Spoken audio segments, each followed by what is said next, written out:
السلام علیکم بچوں، کیسے ہیں آپ؟ جی، تو اب تک آپ نے سیدانی بی کے بارے میں کیا پڑھا تھا؟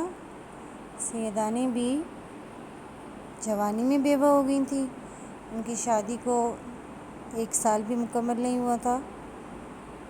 مرہٹوں کے حملے میں وہ بیوہ ہو گئی تو انہوں نے درزن کا پیشہ اختیار کر لیا اور پھر اس طرح انہوں نے اپنی زندگی جو ہے وہ گزارنا شروع کی.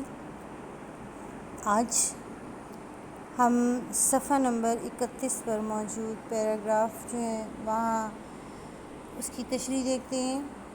پچھلے میں ہم نے وہاں تک پڑھا تھا کہ سیدانی بھی جو ہیں وہ اس بات پر افسوس کر رہی ہیں کہ وہ پرستان میں نہ ٹکی، انہوں نے وہاں نہ بسیرا کیا. پرستان کی شہزادی کی منتوں کے باوجود وہ زمین پر واپس آ گئیں اور انہوں نے میر صاحب کی بیوی کا شکریہ بھی ادا کیا کہ اگر انہوں نے ان پر رحم نہ کیا ہوتا اور اپنے گھر میں نہ رکھا ہوتا تو وہ آج تک جو ہے وہ پتہ نہیں کس جگہ اور کیسے لوگوں سے کے در پر جو ہے وہ ٹھوکریں کھا رہی ہوتی اور ان کی ذلت اور بے عزتی برداشت کر رہی ہوتی. اس پر میر صاحب کی بیوی نے کیا کہا؟ میر صاحب بیوی نے کہا سیدانی بھی سب اللہ کے ہاتھ میں ہے. بندے میں کیا طاقت ہے کہ بھوکے کو دے یا پیٹ بھرے سے چھینے. ہر ایک اپنی تقدیر کا کھاتا ہے. ہماری کیا اصل کہ کسی کے ساتھ سلوک کرے. وہ زبردستی ہم سے تمہاری خدمت کرا رہا ہے. اس والے پیراگراف میں میر صاحب کی بیوی نے کسر نفسی سے کام لینے کے ساتھ ساتھ ایک بڑی حقیقت کی طرف بھی جو ہے وہ نشاندہی کی ہے. انہوں نے کہا ہے کہ جب بھی کوئی انسان اچھا کام کرتا ہے تو وہ اپنی مرضی سے نہیں کرتا، یہ اس سے اللہ کروا رہا ہوتا ہے. اس نے اس بات کا اعتراف کیا اور کہا کہ سیدانی بھی اللہ تعالیٰ کے ہاتھ میں ہے سب کچھ. بندے میں یہ طاقت نہیں ہے، بندے کو یہ اس میں ہمت طاقت نہیں ہے کہ وہ کسی بھوکے شخص کو یعنی کسی پہ اپنا رحم کر دے، اپنا کرم کرے، اس کی ضرورت پوری کرے. انسان یہ نہیں کر سکتا یہ، اور نہ ہی اس کے بس میں یہ ہے کہ وہ کیونکہ رزق اللہ نے اپنے پاس اپنے ہاتھ میں اختیار میں رکھا ہے، اور نہ یہ اس کے بس میں ہے کہ کسی پیٹ بھرے کو یعنی جو کھاتا پیتا ہے اس سے چھین لے. یعنی نہ وہ کسی کو دے سکتا ہے نہ وہ کسی سے لے سکتا ہے، کیونکہ رزق کا اختیار اللہ تعالیٰ نے اپنے ہاتھ میں رکھا ہے. ہر ایک اپنی تقدیر کا کھاتا ہے، یعنی جو اس کے نصیب میں اللہ تعالیٰ نے لکھ دیا ہے. تقدیر، نصیب، قسمت. ہماری کیا اصل یعنی اوقات، ہماری حیثیت کیا ہے، اوقات کیا ہے کہ کسی کے ساتھ سلوک کرے، ہمدردی کرے. وہ زبردستی ہم سے تمہاری خدمت کرا رہا ہے. یعنی اللہ جو ہے، یعنی یہ انسان کے اختیار میں نہیں ہے. رزق روزی دینا یہ اللہ کے اختیار میں ہے، اور انسان جو بھی کھاتا ہے وہ اپنے نصیب کا، اپنی قسمت کا، اپنی تقدیر کا کھاتا ہے. ہماری یعنی انسانوں کی ایسی کوئی حیثیت نہیں ہے کہ ہم اس میں دخل دیں. ہم اگر تمہاری خدمت کر رہے ہیں، تمہارے ساتھ اچھا سلوک کر رہے ہیں تو اس میں ہمارا کوئی کمال نہیں ہے، بلکہ اللہ ہم سے تمہاری خدمت کروا رہا ہے. اس نے ہمیں اس بات پر مجبور کیا ہے کہ ہم تمہاری خدمت کریں. سیدانی، خیر اب تم کو اپنی بیتی کہانی سناؤں. اپنی بیتی، جس کو ہم آپ بیتی کہتے ہیں، اپنے آپ پر گزرنے والی. اپنی بیتی، اپنے آپ پر گزرنے والی سناؤں. کیا سناؤں؟ وہ کہہ رہی ہیں بیگم یہ وہ دن تھے کہ نواب اعظم الدولہ بہادر کی اکلوتی بیٹی کے بیاہ کی تیاری ہو رہی تھی. اب یہ نواب جو ہیں ان کی بات ہو رہی ہے. نواب اعظم الدولہ صاحب جو تھے ان کی اکلوتی بیٹی، یعنی ان کی بیٹی ایک ہی ہوگی، اس کی بیاہ یعنی شادی تیاری ہو رہی تھی. مارا مار جوڑے سل رہے تھے، مارا مار دھڑا دھڑ جوڑے سل رہے تھے.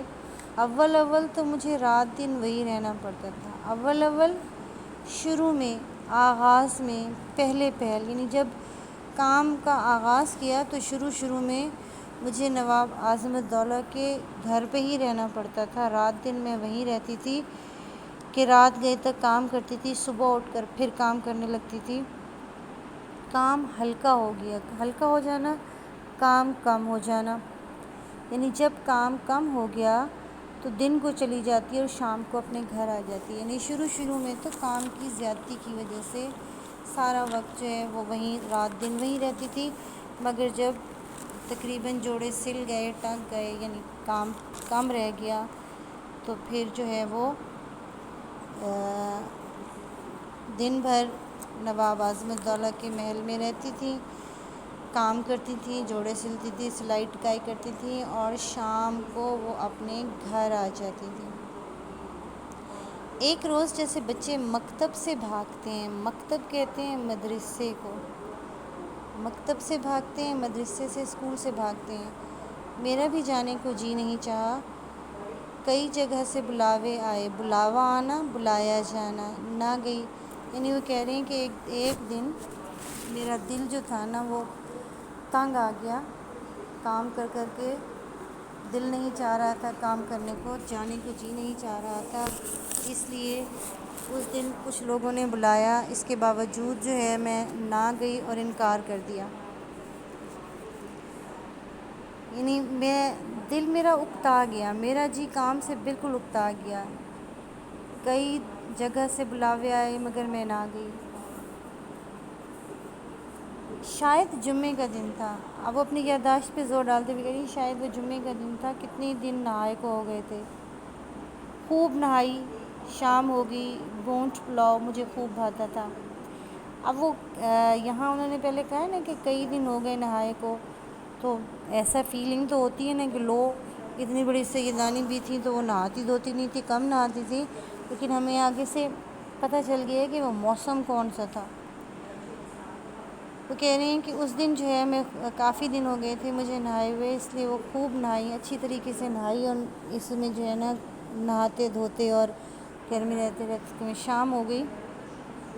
بونٹ پلاؤ، بونٹ پلاؤ کہتے ہیں ہرے چنے کا پلاؤ، سبز چنوں کا پلاؤ، جس کو ہم اپنی زبان میں ڈڈے کہتے ہیں، سبز چنوں کا پلاؤ مجھے خوب بھاتا تھا، خوب بھاتا تھا، خوب یعنی پسند تھا۔ ماما سے بونٹ پلاؤ پکوایا، یہاں ماما سے مراد اماں جی نہیں ہے بلکہ یہاں ملازمہ کو اس زمانے میں ماما کہا جاتا تھا۔ ماں بونٹ پلاؤ پکوایا، تھکی تھکائی، تھکی ہوئی لیٹی تھی، اتنے میں جھٹپٹا ہو گیا۔ جھٹپٹا ہونا یعنی اندھیرا اور اجالا جہاں ملتا ہے تو وہ اس کی بات کر رہی ہے کہ اتنے میں شام ہو گئی، شام کا ہلکا ہلکا سا اندھیرا ہو گیا، یعنی نہ رات تھی نہ دن تھا، ہلکا پھلکا سا اندھیرا وہ ہو گیا۔ پلاؤ دم پر تھا، پلاؤ دم پر تھا یعنی پلاؤ تیاری کے آخری مراحل میں تھا، وہ جس طرح جب اس کو دم لگاتے ہیں 5-10 منٹ کا، پانی خشک ہو جاتا ہے تو اس کو کہتے ہیں پلاؤ دم پر تھا، یعنی تیاری کے آخری مراحل میں تھا کہ باہر سے کسی نے آواز دی سیدانی بی کو سرکار نے یاد کیا ہے، پینس بھیجی ہے۔ پینس جس کو ہم پالکی، ڈولی تو پینس بھی کہتے ہیں، وہ جس طرح گاڑیوں میں نہیں ہوتی ہیں، کوئی کرولا ہوتی ہے، کوئی پجارو ہوتی ہے، کوئی کچھ ہوتی ہے، اسی طرح جو ڈولیاں ہوتی ہیں وہ بھی امیروں غریبوں کے حساب سے مختلف ہوتی ہیں، وہاں ان کے مختلف نام ہیں، کوئی ڈولی، کوئی پالکی۔ اب یہ پینس کا نیا نام آ گیا کہ بادشاہ نے جو ہے سرکار نے یعنی بادشاہ نے یاد کیا ہے، یعنی انہیں بلایا ہے اور پینس بھیجی ہے، یعنی ڈولی اور پالکی بھیجی ہے، جس طرح پہلے میں نے بتایا تھا پچھلے لیکچر میں کہ سواری جو ہے وہ بھیجنا ہوتا ہے، جس طرح بیٹھی ہو اسی طرح چلی آؤ، یعنی فوراً چلی آؤ، تیاری نہ کرو، بس آ جاؤ۔ چنانچہ میں نے انکار نہ کیا اور فوراً مطلب کیا ہوا، وہ میں بڑے نخروں سے جایا کرتی تھی اور ایسے بے وقت اور اپنے بھاون کی پکوائی یہ چیز چھوڑ کر کھڑے ہو جانا میری عادت سے بالکل خلاف تھا، لیکن ہونے والی بات میں نے ذرا انکار نہ کیا اور جیسی بیٹھی تھی سفید چادر سر پر ڈال سوار ہو گئی۔ اب وہ اپنی عادت بتا رہی ہے کہ ویسے تو میں بہت نخروں سے بہت سوچ سمجھ کے ہاں جاتی ہوں، انتظار کروانا یہ کچھ بھی نہیں کیا، سوچا بھی نہیں، اور جو ہے اپنی عادت کے برخلاف نخروں سے یعنی بڑے تمیز طریقے سے ہر چیز اپنی جگہ پرفیکٹ کر کے جایا کرتی تھی۔ ایسے بے وقت یعنی جب بھی وقت نہ ہو، فوراً جو ہے کسی نے اپنے بھاون کی یعنی پسند کی پکوائی ہوئی چیز، بھاون کی پسند کی چھوڑ کر کھڑے ہو جانا میری عادت کے بالکل خلاف تھا۔ یعنی وہ کہتی ہے میں ہر چیز طریقے قرینے سے کرنے والی تھی، یعنی ہر ترتیب کے ساتھ میں جایا کرتی تھی، سارے چاؤ چوچلے پورے کر کے، اور پھر بے وقت یعنی ٹائم بھی نہیں تھا جانے کا، شام ہو رہی تھی اور اس پر سے اپنی جو ہے پسند کی چیز بھی پکی ہوئی تھی، ان ساری چیزوں کو چھوڑ کر جانا، ایسے ہی اٹھنا اور چادر ڈال کے چلے جانا اور یوں بے وقت جانا اور اپنے پسند کی چیز چھوڑ کے جانا، یہ میری عادت نہیں تھی۔ لیکن کیا ہوا، ہونے والی بات جو مقدر میں لکھا تھا، میں نے ذرا انکار نہ کیا، جیسی بیٹھی تھی اسی طرح جناب سفید چادر سر پر ڈال کر ڈولی بھی سوار ہو گئی، جیسے بیٹھی تھی اسی طرح اٹھی، بس چادر اوڑھی، ڈولی میں سوار ہو گئی۔ اب یہاں اس سے مراد یہ نہیں ہے کہ جی وہ پردہ نہیں کرتی تھی، مطلب یہ اس زمانے میں ڈولیاں خواتین کے لیے گھروں کے اندر رکھ دی جاتی تھیں، باقاعدہ گھروں میں دہلیزیں ہوتی تھیں، یعنی گھر کے جو باہر کا گیٹ تھا اس کے اندر جیسے گیراج ٹائپ ہوتا ہے، بڑا سا گیراج ہوتا تھا، پورا کمرہ، پالکی یا ڈولی کو وہاں عزت دار گھرانوں میں اندر رکھ دیا جاتا تھا، اور مامائیں اور ملازمائیں جو ہیں وہ جا کر ساتھ میں گھر کے بیگمات کو بٹھا دیتی تھیں، پھر کہار اندر آ کے وہ ڈولی اٹھا کر لے جاتے تھے، اسی لیے انہوں نے اپنے سر پر چادر ڈالی، چادر اوڑھی اور چل پڑیں۔ نواب صاحب کا محل میرے گھر سے کوئی 2 آنے ڈولی ہوگا۔ اچھا، یہاں اب آپ کو یوں سمجھیں کہ جیسے آج کل ہم کہیں جاتے ہیں تو کلومیٹر میں سفر کے بجائے بعض اوقات جیسے آپ کہتے ہو جی میں اپنے گھر سے اسکول تک جاتی ہوں تو کرایہ 100 روپے لگتا ہے یا 150 روپے لگتا ہے رکشے کا، تو یہ اسی طریقے سے بتا رہی ہیں اس زمانے میں کرایہ اسی طرح ادا کی جیسا آنا 2 آنا۔ یہ 2 آنے ڈولی کا مطلب ہے کہ جو کہار ہوتے تھے وہ اٹھا کر پیدل چلتے تھے، اور ایک خاص مخصوص بالکل ویسے جیسے آپ کہیں جی اسٹیشن سے اسکول تک کا فاصلہ 100 روپے میں جو ہے وہ رکشے کا کرایہ لیتا ہے، 100-150 روپے لیتا ہے، 120 لیتا ہے۔ تو یہاں بھی انہوں نے کرائے کے حساب سے فاصلہ بتایا ہے، 2 کوس 4 کوس، 1 کلومیٹر 2 کلومیٹر کچھ نہیں بتایا۔ تو وہ یہ بتا رہی ہیں کہ انداز ہوتا ہے نا گھر کا ڈسٹنس بتانے کا، تو یہ اس زمانے میں انداز تھا گھر کا ڈسٹنس بتانے کا۔ تو وہ کہتی ہیں کہ میرا گھر جو تھا وہ نواب صاحب کے گھر سے اتنے فاصلے پر تھا کہ ڈولی کا کرایہ ادا کرتے تھے تو 2 آنے تھا۔ قاضی واڑے سے نکلے خارم کا بازار آیا، یہ بھی محلے کا نام ہے، یعنی وہ اپنے گھر سے نکلے، اگلا محلہ قاضی واڑی آیا، پھر اس کے بعد جناب خانم کا بازار آیا۔ پہلے تو مجھے کچھ خیال نہ ہوا، یعنی بے دھیانی میں بیٹھی رہی، جب بہت دیر ہو گئی ہٹو بچوں کی آواز نہ آئی، ہٹو بچوں کی آواز نہیں، بھئی دیکھیں جیسے رستہ بناتے ہیں تو ہارن دیتے ہیں نا، تو وہ جب وہاں بازار سے نکل آئے اور جو کہار تھا انہوں نے آوازیں نہ لگیں کہ ہٹو بچو راستہ چھوڑو، اور نواب صاحب کا جب محل آتا تھا تب بھی اسی طرح کی ایک طرح سے انفارم کیا جاتا تھا، یعنی کسی قسم کی چہل پہل کا احساس نہ ہوا۔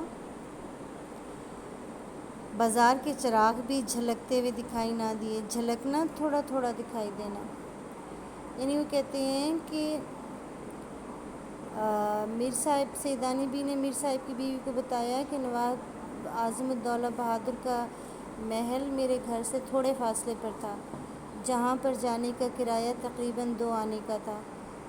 وہ کہیں قاضی کے محلے سے قاضی واڑے یعنی قاضی کے محلے سے باہر نکلے اور نکلتے ہی خانم کا بازار آ جاتا تھا۔ پہلے تو میرا خیال تھا کہ بس ابھی نواب صاحب کے ہاں پہنچنے والی ہوں، لیکن جب کافی دیر ہو گئی اور ڈولی اٹھانے والوں کی آواز بھی نہ آئی جو راستے میں چلنے والوں سے کہتے کہ ہٹو بچو، پھر راستے میں جلتے ہوئے روشن چراغ بھی نظر نہ آئے، ڈولی کے پردے سے مطلب جھلکتے ہی ہیں نا، تھوڑے تھوڑے دکھائی دیتے ہیں، تو پردے کی جھری کھولی، جھری کہتے ہیں دراز کو، پردے کی جھری کھولی، پردے کی دراز کھولی اور یعنی پردے کو تھوڑا سا پردے کو ہٹا کر سوراخ سے دیکھا تو کیا دیکھا؟ پردے کی جھری کھولی یعنی تھوڑا سا پردہ ہٹا کر سوراخ بنا کر جو دیکھا تو کیا دیکھا کہ جنگل سائیں سائیں کر رہا ہے، جنگل سائیں سائیں کر رہا ہے۔ سائیں سائیں کرنا سنسان، بے آباد، سائیں سائیں کرنا سنسان ہونا، بے آباد ہونا، اور پینس کو جیسے پہیے لگے ہوئے، پہیے لگے ہونا تیزی سے دوڑنا، اڑنا، اڑی چلی جا رہی ہے، کلیجہ دھک سے ہو گیا، کلیجہ دھک سے ہو جانا، خوف طاری ہو جانا، کلیجہ دھک سے ہو جانا، خوف طاری ہو جانا، بدن میں سنسنیاں آنے لگی، بدن میں سنسنیاں آنے لگی یعنی جسم میں جیسے سوئیاں چبھنا شروع ہو گئی، بدن میں سنسنیاں آ جانا یعنی جسم میں جیسے سوئیاں چبھنے لگی، ہاتھ پاؤں ٹھنڈے پڑ گئے، ہاتھ پاؤں ٹھنڈے پڑ جانا، ہاتھ پاؤں میں جان نہ رہنا۔ یہ کیا غضب ہوا، یہ کیا غضب ہوا؟ غضب ہونا، مصیبت آنا۔ یہ موئے کہار کہاں لیے جاتے ہیں؟ موئے کم بخت، کہار ڈولی اٹھانے والے۔ اس جنگل میں کون سی سرکار ہے؟ اس جنگل میں سرکار بادشاہت، لیکن مرتا کیا نہ کرتا، مرتا کیا نہ کرتا؟ بے بسی کا عالم ہونا۔ دل کڑا کر کے، دل کڑا کر کے، دل مضبوط کر کے میں نے اپنی آواز نکالی اور پوچھا، اے کم بختو، کم بختو، بد نصیبو، منہ سے تو پھوٹو، پھوٹو، بتاؤ تو صحیح مجھے کہاں لے جاؤ گے؟ ارے وہ تمہاری کون سی ستیہ ناسی سرکار ہے؟ ستیہ ناسی سرکار ہے، ستیہ ناسی سرکار، خانہ خراب سرکار، ستیہ ناس، ستیہ ناسی خانہ خراب سرکار، ستیہ ناسی سرکار، خانہ خراب سرکار، یعنی جو اس ویران جگہ میں رہتی ہے۔ ہنستے ہوئے کسی نے جواب دیا، سیدانی بھی خفا کیوں ہوتی ہو؟ بادشاہ سلامت نے بلایا ہے، کوئی دم میں محلات دکھائی دیتے ہیں، کوئی دم میں، کچھ ہی دیر میں، کسی بھی لمحے میں۔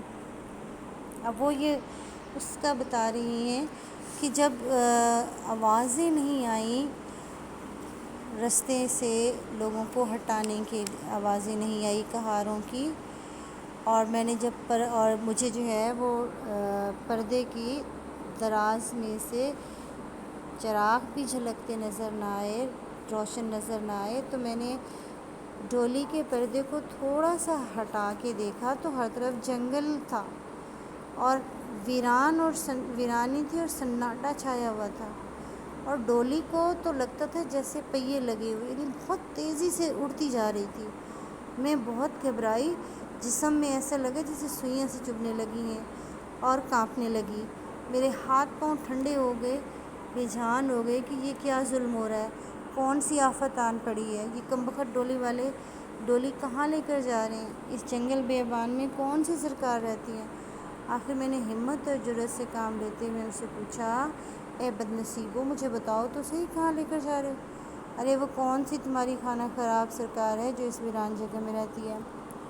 کسی نے ہنس کر جواب دیا، سیدانی بھی بلا وجہ کیوں خفا ہوتی ہو، خواہ مخواہ کیوں خفا ہو رہی ہو؟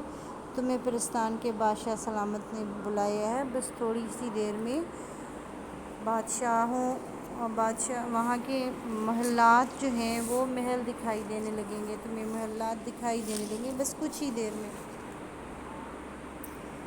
ہمارا آج کا سبق یہاں ختم ہوتا ہے۔ آپ نے تمام الفاظ کے معنی اپنی بک پر لکھنے ہیں، اور آج کے جو ہم نے یہ 3-4 پیراگراف کی تشریح کی ہے، ان میں سے کوئی بھی اپنی پسند کا پیراگراف لیں، اس کے الفاظ کی معنی اور حوالے متن کے ساتھ اس کی تشریح کریں۔ اللہ حافظ۔